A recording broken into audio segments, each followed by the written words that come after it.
ঘরোয়া এই ফেস প্যাকটি সপ্তাহে মাত্র 3 দিন ব্যবহার করলে মেচেদার দাগ থেকে চিরতরে মুক্তি পেতে পারি। মেচেদার দাগ তোলবার জন্য আমরা অনেক সময় অনেক কিছু করে থাকি, অনেক পয়সা খরচ করে থাকি, কিন্তু কিছুতেই মেচেদার দাগ উঠতে চায় না।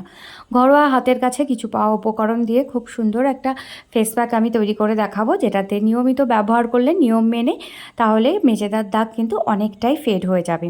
সবার প্রথমে জেনে নিই মেচেদা কী। মেচেদা হলো ছোট ছোট বাদামি রঙের ছোপ ছোপ দাগ, যা বেশিরভাগ সময় মুখে, হাতে, বাহুতে, ঘাড়ে, পিঠে দেখা যায়। এবার জেনে নেওয়া যাক মেচেদা কেন হয়। আসলে শরীরের যেসব অংশগুলি সূর্যের আলোর সংস্পর্শে থাকে সেই সব জায়গাগুলি মেচেদা দেখা যায়। সূর্যের আল্ট্রাভায়োলেট রশ্মি শরীরের মেলানিন বাড়িয়ে দেয়, তাই বেশিক্ষণ রোদ্রে থাকলে শরীরের কিছু কিছু অংশে মেলানিন বেড়ে যায় এবং সেই অংশগুলি গাঢ় রঙের হয়ে যায়, যা দেখতে অনেকটা বাদামি রঙের ছোপ ছোপ লাগে। এছাড়াও মেচেদা বংশগত কারণে হতে পারে, বংশের যদি কারোর থেকে থাকে সেক্ষেত্রে কিন্তু হতে পারে। আবার অনেক সময় মেনোপজের ফলে, হরমোনের ডিসব্যালেন্সের ফলেও কিন্তু মেচেদা দেখা যায়। এছাড়াও গর্ভাবস্থায় অনেক সময় মেচেদার দাগ মুখের মধ্যে ফুটে ওঠে। এরপর দেখা যাক যে কিভাবে আমি এই ফেস প্যাকটা তৈরি করি। এর জন্য দরকার হবে একটা আলু, বাড়িতে সবারই আলু থাকে। আলুর খোসা ছাড়িয়ে আমি একটু কুড়িয়ে নেব। আলুর আসলে আমার রসটাই চাই। আলুর রস ন্যাচারাল ব্লিচ হিসেবে কাজ করে, এছাড়াও ত্বকের পিএইচ ব্যালেন্স ঠিক করে, বলিরেখা ত্বক থেকে দূর করে, এছাড়াও ত্বককে উজ্জ্বল করে এবং ফর্সা করে তোলে। এছাড়াও আলুতে থাকে বিভিন্ন রকম ফাইবার ও খনিজ পদার্থ, যা ত্বকের মধ্যে রক্ত সঞ্চালন ভালো রাখতে সাহায্য করে। তো এরপর আমি আলুটা একটু চিপে রসটা আমি নিয়ে নেব। তো আমি এতটুকুই নেব, যেহেতু আমার শুধুমাত্র ফেসে দেবো আমি, সেই জন্য খুব অল্প পরিমাণে নিচ্ছি। তোমাদের যদি বেশি যে পরিমাণ জায়গায় মেচেদা থাকে তাহলে একটু বেশি পরিমাণে নেবে, যেরকম লাগবে আর কি কোয়ান্টিটি সেই পরিমাণে। এরপর আমি এর সঙ্গে নিয়ে নেব আটা।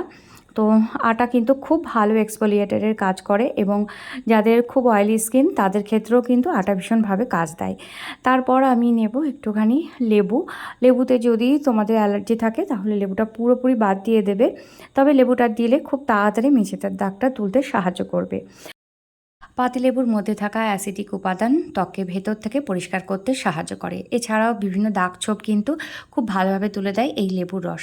তারপর আমি সমস্ত উপকরণগুলো ভালো করে একটুখানি হাত দিয়ে, চামচ দিয়ে আগে নেড়ে নেবো। নিয়ে আবার যখন মুখে লাগাবো, পরিষ্কার মুখেই লাগাতে হবে।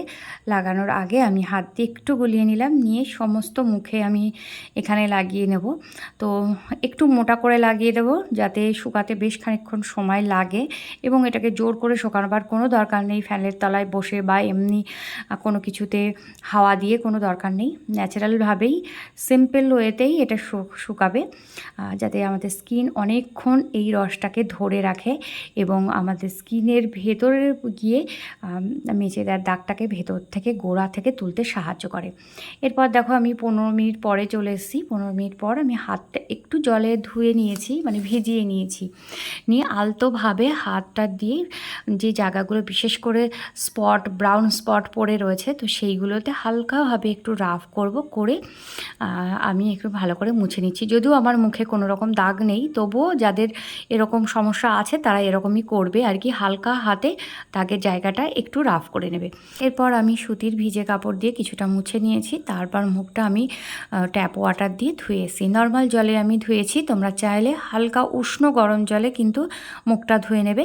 খুব বেশি গরম জল যেন না হয়, তো সেভাবে মুখটাকে মুছে পরিষ্কার করে। কিছু কিছু সতর্কতা আমাদের সবসময়ের জন্য অবলম্বন করতে হবে, যাতে করে এই মেচেদার দাগ আর বেড়ে না যায়, বা যাদের মুখে মেচেদার দাগ নেই তাদের যেন না আসে। এর জন্য অবশ্যই রোদ্দুরকে যতটা সম্ভব এড়িয়ে চলতে হবে, এবং রোদ্দুরে বেরোনোর সময় অবশ্যই সানস্ক্রিন এবং ছাতা ব্যবহার করতে হবে।